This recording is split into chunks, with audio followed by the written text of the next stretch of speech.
Here we go, part 2 of the magic wand. Wouldn't everybody like to have a magic wand to help them find it so easy to speak? Really, it's about loving people. It's about really being sincerely interested in the other person. You have a little hidden agenda underneath it because you intend to make it a win-win conversation, so that you do get across the information that you want, but really you do it by being sincerely interested in helping that other person. So while we were getting ready for this next segment, Elvis jumped into my lap here, and so I'm going to teach you a little bit about utilization. Utilization means that you cannot control every single thing that happens. So you have to be a little bit clever. You have to be able to think on your feet and take any prop that comes your way. See, Elvis is my prop. And see how we can weave this into the conversation. So, somebody comes by me with a dog, and I'm thinking I would like to introduce my new business. If the person is a pet owner, they're going to be very fond of their dog, of their pet. So I'm thinking of a way to let them know that my magic wand works on their pet. So I might come out, and if I see someone approaching, I might come out with my little magic wand and just do a little demonstration on myself. And then they might say to me, "What are you doing?" And I'm saying, I'm using, this is an energy product. This is my new business. I can approach it several ways. This is something from my new company, or this is a product that I'm working with, and I have been told that this product works on pets. Is there any problem that your pet is having? Perhaps we can do a little demonstration. And we might find out that something like this beautiful little Cocker Spaniel here might have an allergy, and that he bites his foot, and he bites his foot till it's irritated. So I might say, "Would you mind very much if I demonstrated my little magic wand on your pet?" And while I'm talking, I just start to wand them, and there's no harm. There's nothing here.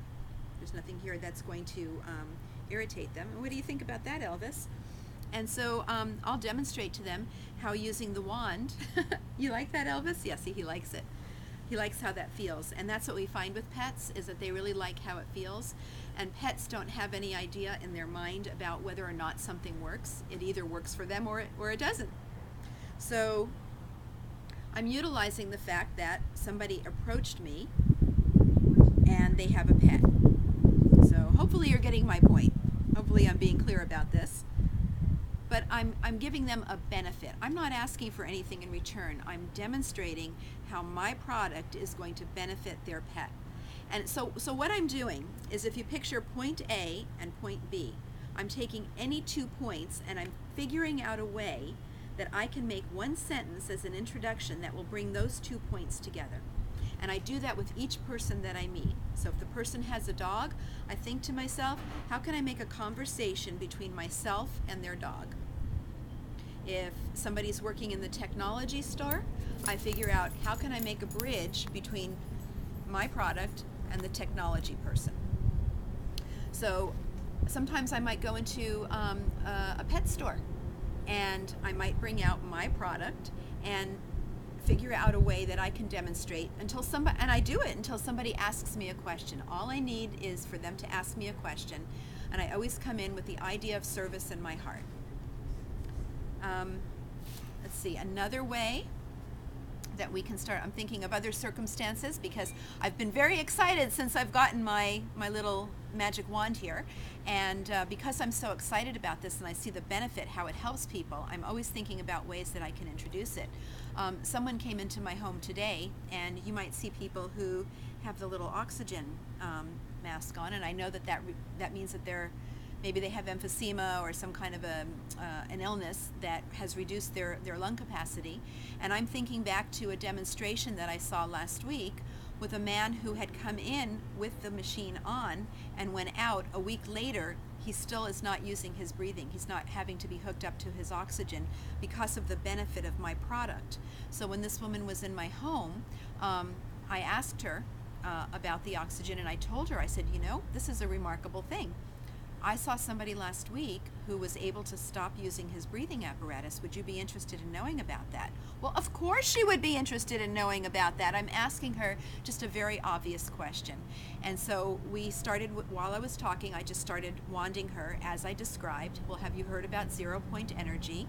I know that most people know about going to the doctor and having the doctor work on your physical body, and some people believe that we can help, that our thoughts are connected to the illnesses that we have in our body, and that something like this connects the mind, body, and spirit. And I just kept talking to her, looking for a reaction, and at the point at which she reacted, I just jumped in and showed her how my product could help her. Um, can you recall how you did that? What she said and what you said? I think she asked us where we were going. She was coming into my home to our home is for sale, and she was a potential home buyer, and the realtor had asked us not to be home when the home buyers came, and we were running a little late, so we happened to intersect. And she said, "Oh, where are you going?" And we said, "We are going to make a presentation. We're going to record a presentation," which is what we're doing right now, Power English class. We're going to record a presentation about my new business. And she said, "Oh, what is your new business?" And I said, "Have you heard of 0 Point Energy?" And she said, "No, what's that?" And I said, "Well, it's a way to help the body heal. So for example, when you have a weakness, if you have an illness, like I see that you're on a breathing machine, it helps the body remember how to heal. It helps the body get back to a time when there was a perfect balance." I said, "Do you remember a time before you were on the breathing apparatus?" And she said, "Yes." And I said, "Well, let me tell you what I saw last week, what my product can do, what 0 Point Energy can do for you." And then I told her the story about the man who I had seen last week, who a week after being treated with the wand was entirely off of his breathing apparatus, his wife had remarked that he was able to walk through the mall, which was remarkable. He was never able to be without that apparatus for a very long time, and here he was for hours walking through the mall. Well, do you think, class, that she would be interested in knowing about that? Mm-hmm. So before she left my house, I said, "Do you have an email?" And she said, "Yes." And I said, "Well, I'll tell you what, why don't you give me your email address, and when I get back to my computer, I'm going to send you a link about some information you can watch. It's very brief, and it's going to show you about this product and how it works. Would you like that?" I'm asking for her permission. Would you like that? Yes, she would. And I walked out with Peggy Parker's information in my hand. So now I'm able to introduce my business. I'm going to be sending her an email, and it's going to say, "Hi, Peggy. It was nice to have you in my home the other day. I hope you enjoyed your visit. As you requested, here is the link to my website that describes that remarkable new technology that is helping people heal, get back to a point when their body was in balance. I'd like to hear from you after you've watched this video, because I want to make sure that you understood anything and see if you have any other questions." And so send me your phone number, whatever, or I'll respond to her email, and then I'll take the next step.